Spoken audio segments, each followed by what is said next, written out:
নমস্কার বন্ধুরা, রকি কিচেনের তরফ থেকে সকলকে স্বাগত জানিয়ে আমার একটা রেসিপি আপনাদের মাঝখানে শেয়ার করতে চলেছি। সেটা হচ্ছে পেঁয়াজ দিয়ে কাতলা মাছের তেল ভাজা। তাহলে চলুন দেখে নেওয়া যাক আজকের রেসিপি। ওভেনে একটা কড়াই বসিয়ে তাতে দিয়ে দিয়েছি কিছুটা পরিমাণে সাদা তেল। তেলটা গরম হয়ে যাওয়ার পর দিয়ে দিলাম কিছুটা পরিমাণে হলুদ গুঁড়ো। এখন দিয়ে দেবো কুচিয়ে রাখা অর্ধেক পেঁয়াজ আর কয়েকটা পাকা লঙ্কা, মানে কাঁচা পাকা পেকে গেছে সেই লঙ্কাটা ব্যবহার করছি।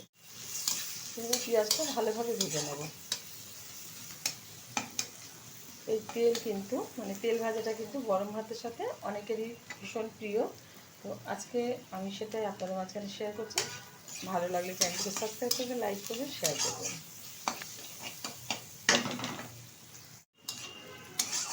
পেঁয়াজটা আর লঙ্কাটা খুব ভালোভাবে তেলের সাথে ভেজে নিয়েছি। এখন দিয়ে দেবো এর মধ্যে ধুয়ে রাখা কাতলা মাছের তেল, একদম টাটকা মাছের তেল।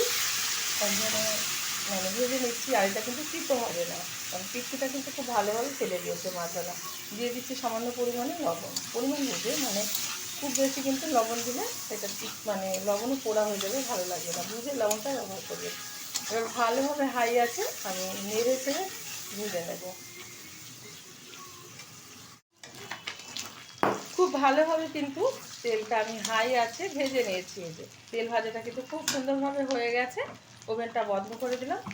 এখন নামিয়ে ঢেলে দেবো একটা পাত্রে। আর গরম গরম ভাতের সাথে গরম গরম কাতলা মাছের তেল সার্ভ করবো। আপনারা অবশ্যই ট্রাই করবেন। আশা করি আপনাদের ভীষণ ভালো লাগবে। দেখাবো পরের ভিডিওতে নতুন কোনো রেসিপি নিয়ে। ধন্যবাদ।